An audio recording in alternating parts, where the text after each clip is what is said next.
All right, bit of a breaking news here. And this is a kind of a cautionary tale for expats who are based in UAE. Listen to the video and give me your thoughts down below.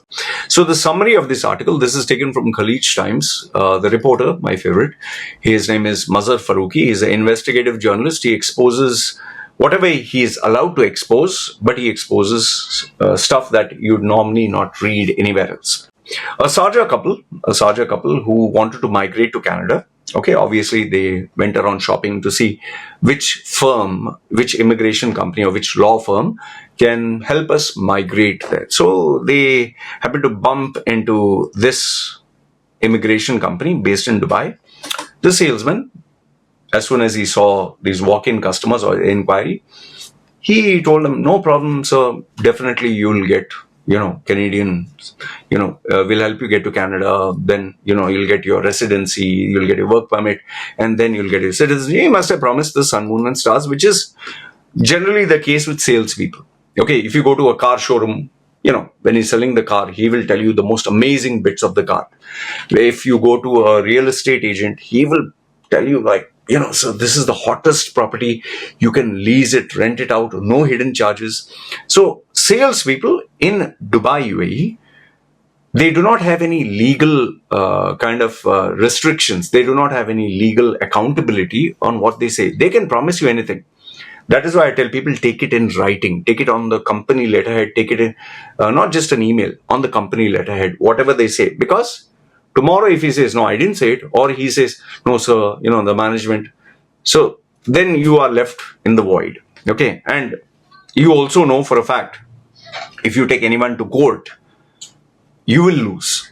Even if you win the case, you will lose. Okay. Because in the end, it's super expensive to take the services of a lawyer, super expensive to go to court, and it's a time waste. Anyway, I'll speak more about that later. Okay. So this couple based in Sharjah went to this immigration company, and the salesman must have been amazing because he convinced them to take their services, pay their charges, and eventually they'll move. So over the period of the next 3 years, they kept paying the installments, and they paid in total 40,000 Canadian dollars, or if you would say US dollars, 29,070 US dollars, or if you say in dirhams, it is 106. Now, for, upper middle class people, this is nothing. But for simple middle class people, this is quite a sum of money. 30,000 US dollars is not small. It's not chump change. It takes hard work. It takes a lot of pain. It takes savings. Okay. So they give it to this company. But now what happened is, finally, when the day came for them to realize their dream and to start the paperwork to move, they were told that, there are some problems. Oh, so the laws have changed. Oh, so, they'll give their typical bullshit. So they had applied under the Canadian Atlantic Immigration Program, AIP, in 2019, which was unsuccessful. And later they were advised to try Labor Market Impact Assessment, LMIA. I'm not aware of what is all this, but they applied for some program, but it seems that it didn't work out. Now, their last payment of 40,000 dirhams or 15,000 Canadian dollars, they paid in October. So they finished their bit. They paid everything.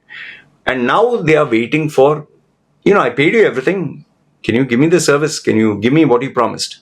But since October last year, November, December, January, February, March, April, May, June, July, August, 10 months have passed by.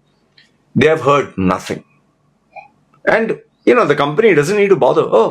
We are working hard. Just relax. Why? Because they have already taken your money. They don't have to worry. Now you have to worry because you gave your hard-earned money. So, and the salesman, you will never find that salesperson. He will either he'll be working for the same company but not bothered. So I'll check with the management, or he'll give you that story, or maybe he got another job and moved on. This actually happened in Citibank when I was working in the year 2000. We all have targets. I'll just keep it very short, few lines. This female had joined. She was South Indian, very attractive, and she would wear skimpy outfits, and like she looked like a Rangila kind of a, you can check that movie. She looked like a character in it.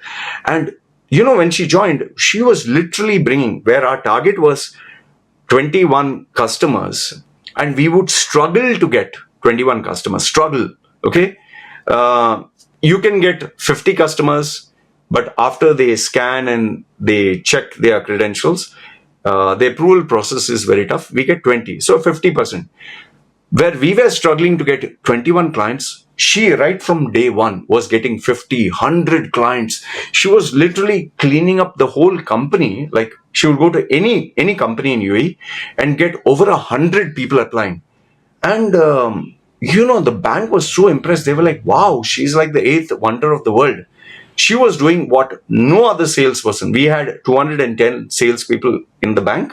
She was the only one. Right from day one, she was getting 50, 100 customers. And every month, because she was getting the customers and the approval, she was making, where we were making 3,000 dirhams those days, she was making 55,000. 3,000, 55,000, because with commission, there were slabs. And she did this for 3 months or 4 months or whatever. She was constantly doing it until one day, those very same customers started coming in and saying, hey, you have charged me money for this card. Charge me money, because those days, if you would give a card, you had to pay 250 dirhams or 500 dirhams. 250 silver, 500 gold. And they were like, you're charging me for the card. And, they came into the sales office. So we said, yeah, you have to pay for it. No, what to pay for it? We were told this was for free. So we asked him, who told you it's for free? No, that salesperson told us it's for free. She went and met our HR and said everything is for free and free credit, free this and that.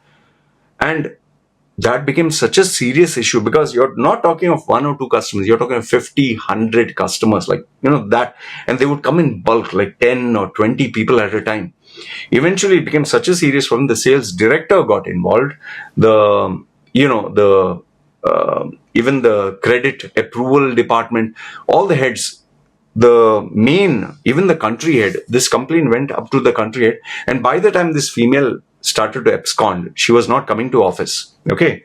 I don't know what happened, whether she was jailed or fraud or whatever, but she had told the customer wrong information. She had told them the card was for free. She had told them the benefits which never existed. You'll get limousine, pick and drop. You'll get free airline tickets. You'll get this, you'll get that. She even went to the HR and said, you'll get a lot of perks, a lot of benefits per customer. You'll get, maybe 50 or 100 or whatever. And in some cases, she even bribed the HR people. So it became a very serious scandal. In the end, the bank, Citibank, just to save its name, it gave all these cards for free. Others, it would have been a scandal, but obviously they couldn't give everything for free. They reached a compromise. There were many people who cancelled, but this female managed to get a commission. She encashed her check and she absconded. I don't know whether they caught her, whether she was jailed. I have no idea, because this was a high level, very, very serious problem. So what I'm trying to tell you is, salespeople in UAE, they can promise you anything. Their only job is to get you on board, for you to sign the dotted line. Once you sign the dotted line, you cannot refute, you cannot argue, because remember, the company that you're signing the dotted line is an entity. It has millions of dollars. It has the world's best legal team that they can afford, while you, as an individual, you have limited salary, you have limited resources, and obviously, you're not interested to take them to court. You are not interested to pay 5,000 or 15,000 dirhams for a lawyer per session, pay court charges. You don't want that drama. You just want to earn your money and be happy. So this is how they play the game. This is how all companies, government, semi-government, real estate, any brand in UAE, they will play this game. So this is exactly what happened here. The salesman must have promised her, sun, moon and stars, you'll have an amazing life. He sold them hope. He sold them dreams, that you'll go to Canada, you'll get the residency permit, you'll get the work permit, you'll become Canadian citizens, and happily ever after, you'll live with your family. But now, After they paid the final installment, 10 months, didn't hear anything. And now they were in dire straits. I mean, where is our money? Where is the Canadian, immigration, is a green signal? And when you're not giving me that, at least can you give me back the money? They'll say, sorry, we don't give refunds. You sign the dotted line. You should read the legal document. So what did they do? They decided to camp inside this office. And for the last 4 days, they've been staying there in Plaza Building office in Deira, Dubai. And they're refusing to leave. What they have been doing is they've been ordering takeaway, they've been sleeping on the sofa, they've been using the common toilet, but they refuse to leave that company. So Khaleej Times and the journalist, I don't know if he went there, but they visited the office. The staff declined to comment. And now the couple is considering legal action, which is going to be a pointless exercise, a waste of time, and nothing is going to happen. Even if they win the case, nothing is going to happen. Like, let's imagine they win the case. Do you think they are going to get back the, 30,000 US dollars? In fact, the lawyer and the court case will be more than 30,000 US dollars. Take it from me, I'll give it to you in writing. And it will take not 1 year, it'll take 2 years, 3 years. They can drag it on for 5 years. It can go even longer than that. So it also seems that this firm has ignored a similar complaint from a Pakistani couple that have taken them to court. And then you have Mohammad Javed, the Omani, who paid 70,000 dirhams to the firm and received no response. So you have a Pakistani couple, you have an Omani, and now you have this couple. I don't know if they're Indian or what nationality they are. The situation highlights a broader issue of rogue immigration companies failing to deliver on their promises while leaving residents without money or immigration rates. And like I told you, this is not just immigration, this is all companies, almost all companies in Dubai, UAE. They can promise you the sun, moon and stars. They are not legally obligated to deliver. And if you do think that, I'll take them to court, I'll show them, boss, you will lose money like no one else's business. To get a lawyer, you have to pay minimum 5,000 dirhams. Or if you get an Emirati one, you have to pay 15,000. And then the court hearing, you have to go to the court, come back. Or even if it's online, you will spend a lot of money. You'll spend months, if not years, battling it out. And in the end, once they say, okay, this party is guilty, that to get the money back, then you'll have to start another circus in itself. That is why so many companies who have checks, they issue checks, and if the check is bounced, even if it's 100,000, even if it's $1 million, same headache. You can win the case, but whether you'll get the money or not is, you can throw your hands up and hope for winning a lottery. Because remember, if you jail the guy, you put him in jail. Like, remember there was this gold jewelry. I don't know what is the name of that gold jewelry. They jailed the owner. If you jail him, how can he earn the money to pay you back? So it's a catch-22 situation. So once again, another tragic tale of hard-working individuals, expats in UAE who have lost everything.